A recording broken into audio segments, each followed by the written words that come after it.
So why do you care what some rapper says? Well, he's got a lot of people that listen to, follow. His combined social media followers, 50 million, versus the approximate Jewish population globally, 15 million. So he's got more people following him than there are in terms of the approximate Jewish population. Now, I've got a question for the audience, and I said I was going to ask you a question that you might not anticipate. My question to you guys is, you say that you care, and I'm not doubting you. My question is, why? If you're not Jewish and you just go on and live your life, you don't go to synagogue, you don't go to kosher grocery stores, you just go on about your life, why do you care? I'll start with you over here.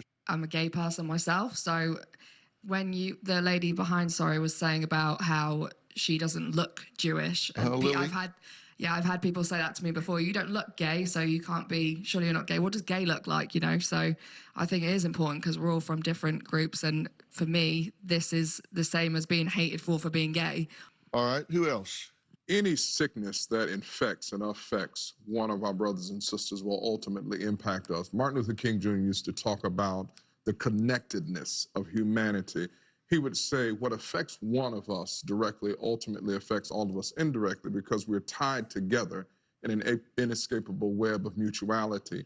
When you have persons like Kanye West that spew such hate and animus directed at Jewish people, ultimately that sickness will infect the whole of America. And I think what we've seen with Kanye West and the like over the last several years has increased the animus that's directed not only at Jewish people, but those who are different.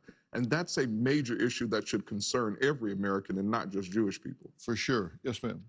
What starts with Jews never ends with Jews. It engulfs modern society as a whole. Yeah, hatred is like it's like if a skunk was in this room and sprayed. It could spray over in a corner, but it would permeate the whole room. Absolutely. We are all members of the human family, and that's what you're doing here today, Dr. Phil. Thank you.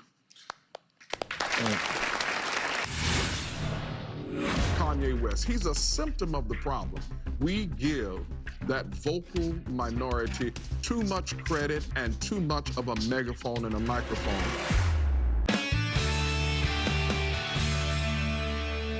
You could remember as far back as kindergarten hearing anti-Semitic things from kids that obviously brought it from home.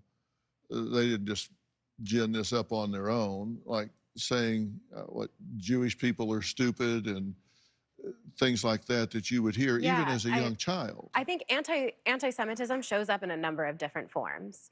So sometimes it's casual comments that people make. Sometimes it's vandalism. Sometimes, as we saw in Charlottesville and unfortunately in so many other places, it's physical violence. But I would say as a child, and probably even more so as a teenager, I heard comments from peers, Holocaust jokes. I had a fellow student tell me that the Jews killed Jesus and give me a hard time about it. I had a peer insinuate that the Jews were responsible for the Holocaust and what happened to them.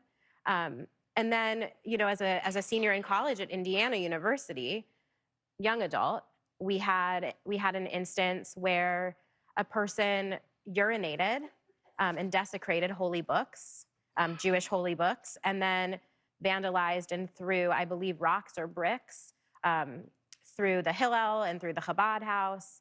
And it was shocking for us then, too, as Jewish students at Indiana. Yeah.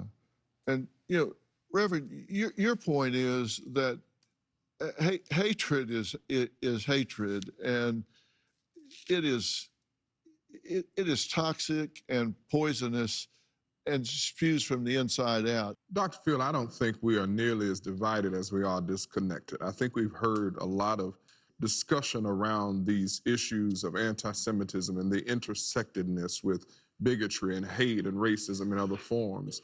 The challenge for us is, do we have the courage as a nation to work around our commonalities and not remain divided by our differences, because when we focus on our commonalities and not our differences, we find that there's more that unites us all together than there is that divides us. We give that vocal minority too much credit and too much of a megaphone and a microphone. I think what we're discussing today is how we elevate the voices of the majority of the American people who do not believe that bigotry or racism or homophobia or sexism in any form is the essence of who we are as Americans. That's what I think we have to raise and challenge as a center point of this conversation, not just about Kanye West. He's a symptom of the problem.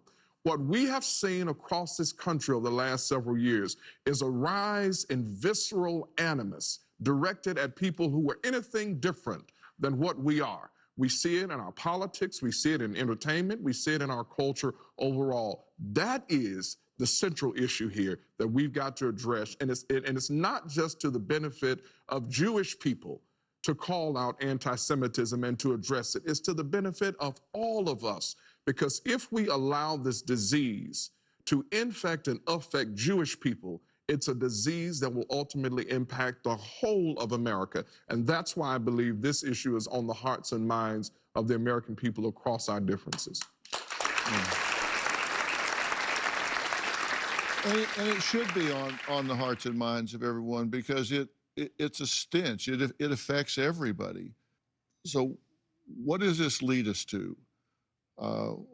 What can every one of us do in our own lives, in our own world? We'll talk about that when we come back.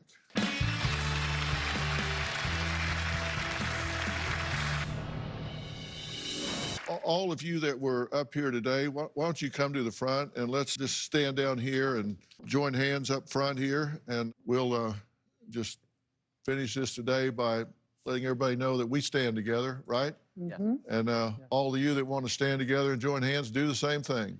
And let people know that there are no bystander bullies, because we're not going to put up with this. If we fail to act against anti-Semitism, then the evil and the oppression that is directed at our Jewish brothers and sisters will ultimately find its way to us. So it's not just in the benefit of those of the Jewish belief and the Jewish faith to stand up against the bullies, but it's in your own interest as well to stand up and be heard and be counted. We are better than this, and I believe the next several years will show that America is not as divided as we are disconnected. But Reverend, I would add one thing. It's time to stop being silent. There's no more room for sitting on the sidelines. You bet. Let's get All busy. right, guys. Thanks so much for being here today. Appreciate it.